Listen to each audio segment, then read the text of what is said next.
अनमोल वचन। अखिल भारतीय संत मत सत्संग के संस्थापक और गृहस्थ में आनंद योग के जनक परम संत महात्मा परम पूज्य श्री यशपाल जी महाराज अर्थात परम पूज्य भाई साहब जी द्वारा प्रतिपादित इन अनमोल वचनों का पालन करना अति आवश्यक है। ये वचन हमारी गृहस्थ आध्यात्मिक साधना के लिए मूलभूत सिद्धांत हैं, जो इस प्रकार हैं। हम दुनिया की हर चीज की कीमत आंकते हैं, अपने मानव जीवन की कीमत भी जाने व परमात्मा की प्राप्ति हेतु साधना करें। मनुष्य योनि एक उपहार है, इसीलिए परमात्मा को धन्यवाद देते हुए आधा घंटा प्रातःकाल, आधा घंटा सायंकाल पूजा अवश्य करें।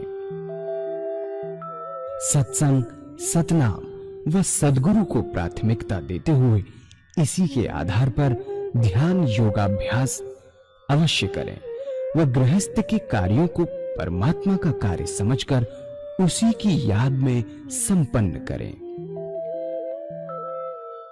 हर समय ये ध्यान रहे कि गुरु कृपा द्वारा परमात्मा की पवित्र सत्ता का हमारी आत्मा में वास है, अतः मन में निरंतर अपने इष्ट देव का जाप करें।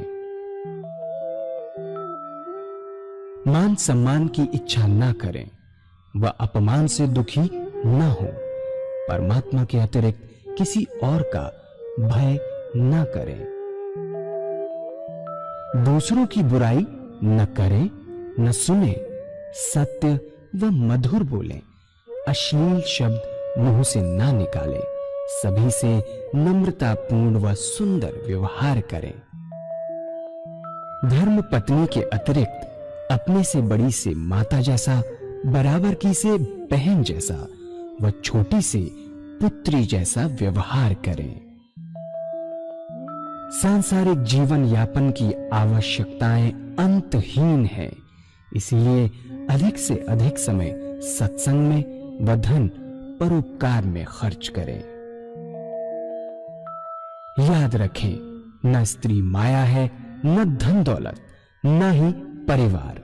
माया वह है जो हृदय को परमात्मा से दूर हटा दे। अतः निरंतर सत्संग और सद्गुरु की शरण में रहने का प्रयास करें। भोजन अपने इष्ट को अर्पण कर प्रसाद रूप में परमात्मा की याद में करें। रात्रि में सोने से पहले अच्छे बुरे कार्यों का आत्मनिरीक्षण कर उसका समुचित पश्चाताप करते हुए ध्यान करें व प्रभु की गहरी याद में ही विश्राम करें। परमात्मा तू ही है, तेरी इच्छा पूर्ण हो।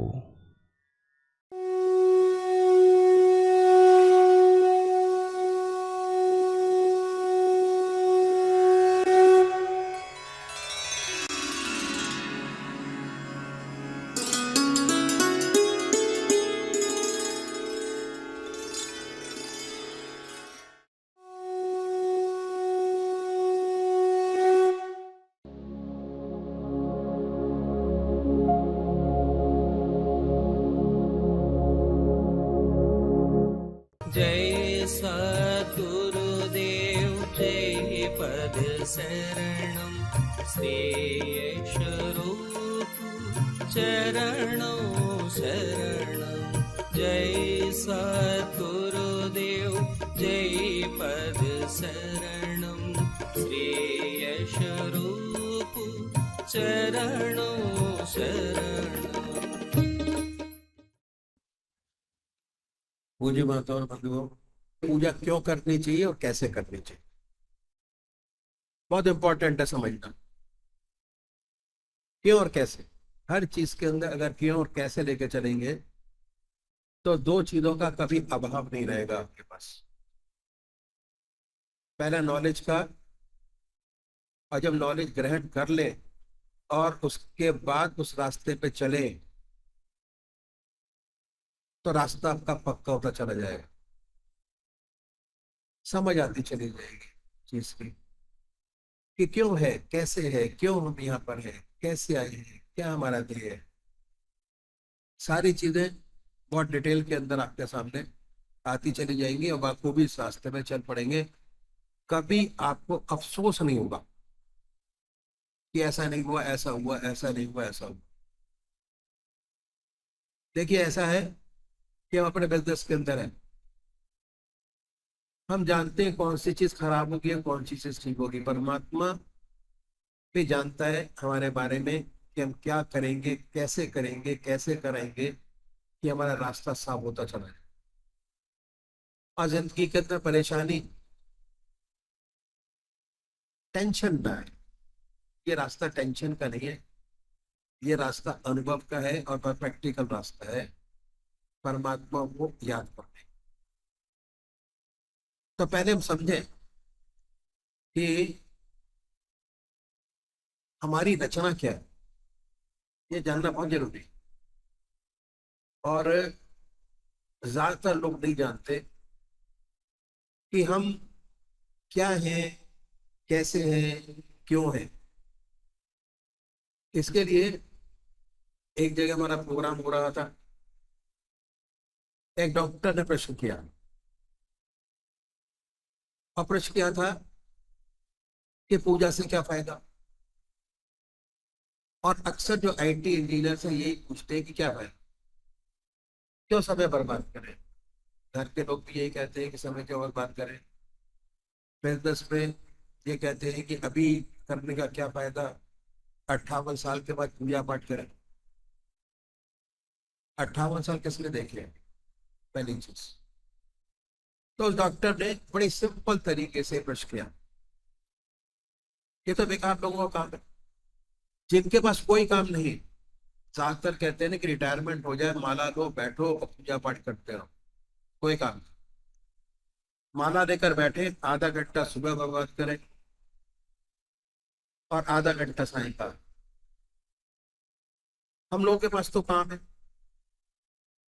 जिनके पास काम है वो काम करें।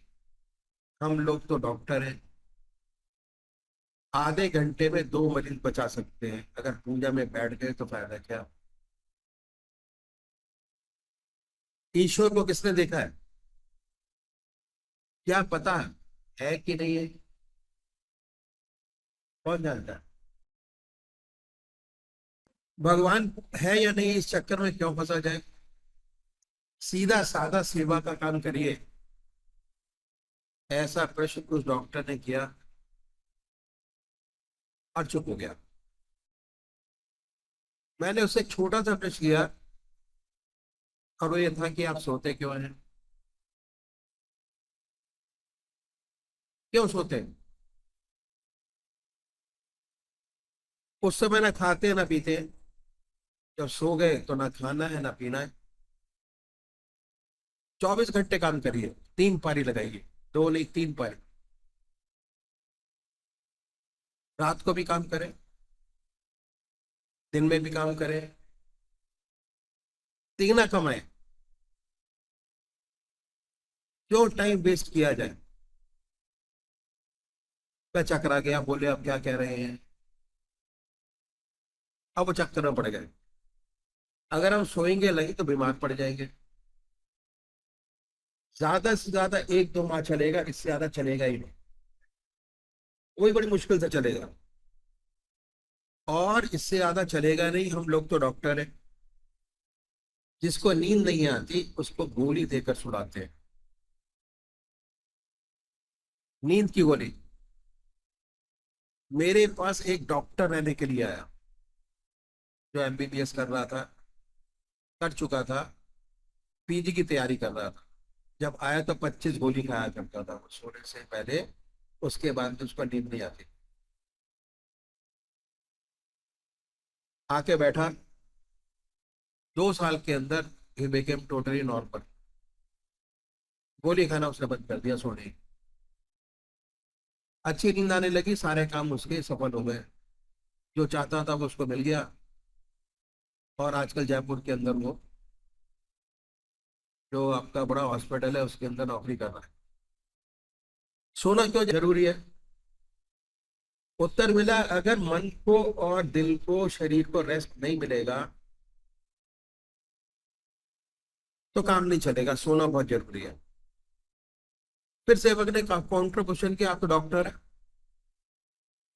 ऐसे इंजेक्शन लगाइए, निकालिए कि आदमी सोए ना, काम करता रहे। डॉक्टर फिर कहता है कितने भी इंजेक्शन लगा लो भाई, सोना आवश्यक है, सोना तो पड़ेगा ही, और इंजेक्शन भी सोने के लगाने के देते हैं हम।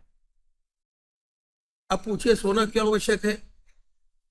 हमारी जो साइंस है वो अभी तक शरीर तक ही सीमित रह पाई है, उससे ऊपर हम उठ ही नहीं पाए। वास्तव में जो हमारी पर्सनैलिटी है वो बड़ी अनोखी है। इसमें क्या अनोखापन है ये मैं आपके सामने रखने की कोशिश करता हूँ। हमें शरीर ही नहीं है जो बाहर दिखाई देता है, हमारे 3 शरीर है। ये तो खोल है, स्थूल शरीर है ये जो सामने दिखाई दे रहा है। इसमें नाक है, कान है, हाथ है, पैर है। परमात्मा ने कैसा जिसको बनाया। दूसरा और शरीर भी है जो मन, बुद्धि, चित्त और अहंकार से मिलकर बना है।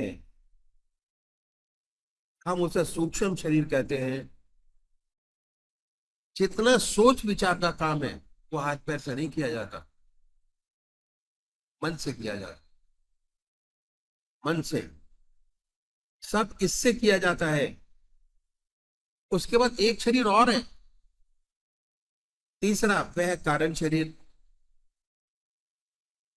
जिसमें चेतनता और आनंद ही आनंद है।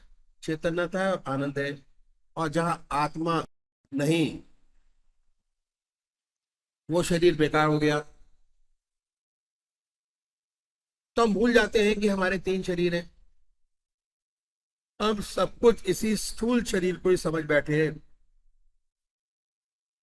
अब देखिए सोना में क्या होता है। जब सोते हैं तो ना आंख देखने का काम करती है, ना कान सुनने का काम करते हैं, ना हाथ पैर उठते हैं, ना पैर चलने का काम करते हैं, ना हाथ हिलते हैं। ये क्या हुआ? तो जितनी हमारी इंद्रियां हैं, ये इंद्रियां हैं सारी, वे सब निष्क्रिय हो गई। उन्होंने अपना अपना काम छोड़ दिया, काम करना छोड़ दिया। इसी का नाम विश्राम है।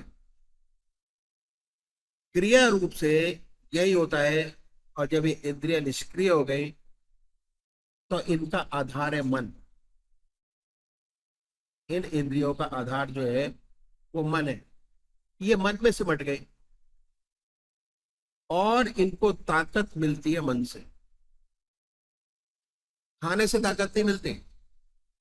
कितना अच्छा खा लीजिए, कितना खराब खा लीजिए, जब सुबह उठते हैं जो नॉर्मल खाने वाला आदमी है उसमें भी उतनी ही चेतना तो होती है जितनी अच्छा खाने वाले लोगों के अंदर भी होती है। क्या सूखा खाता है चेतनता उसमें भी उतनी होती है, जो अच्छा खाता है उसमें भी चेतनता उतनी की उतनी होती है। और उनको ताकत मिल रही है मन से। दूध से नहीं मिलती, खाने से नहीं मिलती, इंजेक्शन से भी नहीं मिलती, मन से मिलती है। इंद्रियां सिमट गई मन में, और जब आप सुबह उठे तो बिल्कुल ताजगी महसूस करते हैं। काम करने की आपके अंदर शक्ति है, ताकत है। और यदि ना सोए तो दिन भर जम्बाई रहते रहते हैं और कहते हैं कुछ काम नहीं होगा, रात को नींद नहीं पड़ी। तो सोना बहुत जरूरी है। तो हमने देखा कि शरीर को सुलाना बहुत जरूरी है, रेस्ट देना। अब क्या है, ऐसे ही हमारा सूक्ष्म शरीर है जिससे हम सोच विचार का काम लेते हैं, इसको भी नींद देना बहुत आवश्यक है। और हमारे ऋषियों ने, महर्षियों ने इस बात को जाना, इसलिए उन्होंने कहा कि आधा घंटा सुबह और आधा घंटा सायंकाल भगवान की आराधना करो। आराधना का मतलब ये नहीं कि घंटी लेके बैठे रहिए, नहीं, घंटी का कोई काम नहीं है। आधा घंटा सायंकाल भगवान की आराधना करो, पूजा करो, परमात्मा के चरणों में ध्यान लगाइए, जिससे आपकी आत्मा को, आपके मन को आराम मिले। घंटी बजाने से आराम नहीं मिलेगा, ध्यान करने से आराम मिलेगा। और क्या करेंगे, अगर आप ध्यान करेंगे तो भगवान के अंदर चित्त एकाग्र होगा। कैसे होगा? चित्त निरोध स्थिति अपने आप आ जाएगी, मन में विचार शून्यता पैदा होगी। और जहां मन शून्य हुआ, उसका सीधा जो संबंध है वो आपकी आत्मा से हो गया। और आत्मा के अंदर है चैतन्यता और आनंद। आनंद वहां से आपको प्राप्त हुआ।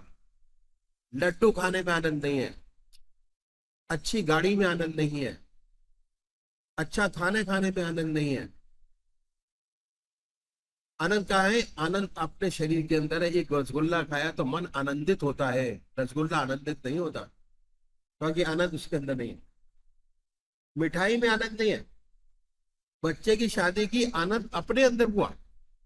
तो थोड़ा समझिए कि आनंद है क्या चीज। पूजा क्यों करते हैं हम? पूजा हम करते हैं मन के अंदर आनंद लाने के लिए, मन के अंदर शांति पैदा करने के लिए, परमात्मा का ब्लिस प्राप्त करने के लिए। जैसे ही आप परमात्मा में ध्यान लगाएंगे, ऑटोमेटिक आपका इष्ट का जो ब्लिस है वो आपके ऊपर आएगा। उसकी कृपा 100% आपके ऊपर आएगी उस समय। क्यों? मन खाली है। अगर मन के अंदर ही आपके गंदगी बैठी हुई है तो परमात्मा का ब्लेस आपको छुए तक का नहीं। चाहे आप घंटी बजाइए, चाहे 20 बार मंदिर जाइए, कोई फर्क नहीं पड़ता उससे। तो क्या है?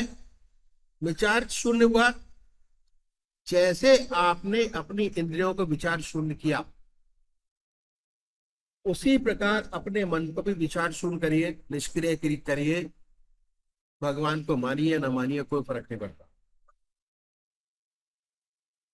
कोई फर्क नहीं है।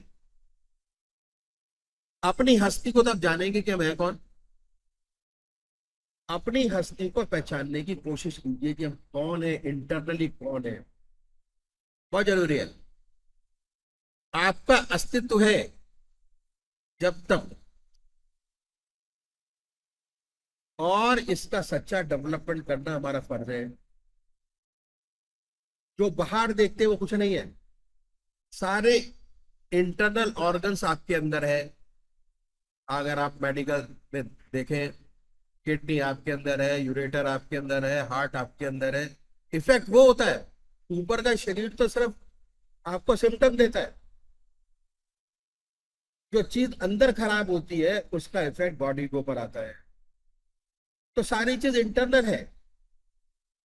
जैसे जैसे इंटरनल आप मन को आराम देते चले जाएंगे, ऑटोमेटिक आप रिलैक्स होते चले जाएंगे इन सब चीजों से। तो आपका जो डेवलपमेंट करना है वो आपका फर्ज है। जो कुछ आप कर रहे हैं अपने लिए कर रहे हैं, अपने समाज के लिए कर रहे हैं, अपने घर के लिए कर रहे हैं। सच्चा विकास चाहते हैं तो जिस प्रकार आपने शरीर को रेस्ट दिया, उसी प्रकार मन को भी रेस्ट देना बहुत जरूरी है। और ये जो पूजा है ध्यान की, ये मन को आराम देना है, मन को रेस्ट देना है। कैसे देते हैं? मन को एक तरफ लगा दीजिए। एक नाम, एक शक्ल, एक सूरत, जो आपको सबसे ज्यादा अच्छी लगती है उसको मानिए। क्योंकि घर के अंदर सारे वो काम करते हैं जो हमारे मन को, हमारी आत्मा को अच्छा लगता है। इसके अलावा कुछ करते हैं गलत भी हो जाए तो यही कहते हैं भाई हमारा आत्मा कहती थी, मन कहता था, क्या करें अगर समाज ने गवाही नहीं किया। तो चलता है ये, बहुत जरूरी है इस चीज के लिए। तो मन को रेस्ट देना बहुत जरूरी है। मन को एक तरफ लगा दीजिए। मन का काम है सोचना, विचारना, क्योंकि हम ग्रस्त के अंदर है। मन का काम 24 घंटे विचारना, सोचना है। दिन में काम करते हैं, रात को सपना देखते हैं। जो काम किया उसी का सपना है रात को। मन 24 घंटे चल रहा है, आपका शरीर सो रहा है, सपने दिखा रहा है, मन 24 घंटे चल रहा है, और जितना टाइम आपने व्यतीत कर लिया उतने समय, उतना ईयर, उतना एज कम हो गई आपकी। और मन का काम 24 घंटे चल रहा है, सोचना विचारना, और उसी का असर शरीर के ऊपर आता है। बहुत से भाई लोग कहते हैं डिप्रेशन में आ गए। अगर मन के अंदर डिप्रेशन है तो वो शरीर पे डिप्रेशन दिखाई देगा। अगर मन के ऊपर डिप्रेशन नहीं है तो ऊपर मन का डिप्रेशन दिखाई नहीं देगा। और मन को डिप्रेशन खत्म करने का ध्यान से बढ़िया और कोई तरीका है ही नहीं संसार के अंदर। जब मन को रेस्ट मिला, अब क्या हुआ, एक तरफ लगा दिया। जब एक तरफ लगाएंगे तो थोड़े टाइम बाद आपको ऐसा महसूस होगा, एक नाम लेते लेते, कि जवान थक गई, जवान हमारी थक गई, पर मन चल रहा है। कीर्तन के अंदर क्या होता है, अगर 2 घंटे आपने कीर्तन किया तो उसके अंदर बहुत से भाई बहन जो है कीर्तन करते करते चुप हो जाते हैं, लगता है कि चल रहा है मगर आवाज नहीं निकल रही। इसी प्रकार जब ध्यान की अवस्था में आप जाएंगे तो लगेगा कि मंत्र हमारा चल रहा है, पर इट क्रिएट्स अ वैक्यूम मन के अंदर। अब वही मन को रेस्ट देना है। रेस्ट देना वो है कि जितने समय आपका मन विचारों से खाली है, दैट इज ध्यान, आराम मन का। और इतना आराम मिलता है कि आदमी बैठे बैठे सो जाता है, इतना आराम मिलता है, सोता है। सबसे बड़ी बात, जब हमारे शांति पाठ होते हैं 1 घंटा आप माला से जाप कर ही नहीं सकते। आपका मन खाली हुआ, जैसे ही खाली हुआ वैसे नींद आई। निद्रा में और डेथ में क्या फर्क है?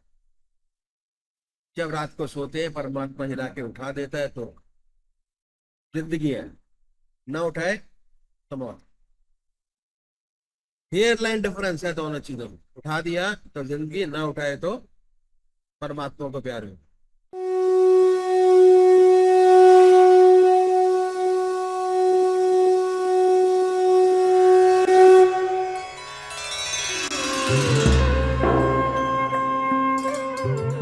ध्यान योग के कार्यक्रम आनंद योग से निशुल्क जुड़ने के लिए संपर्क करें 9810239677।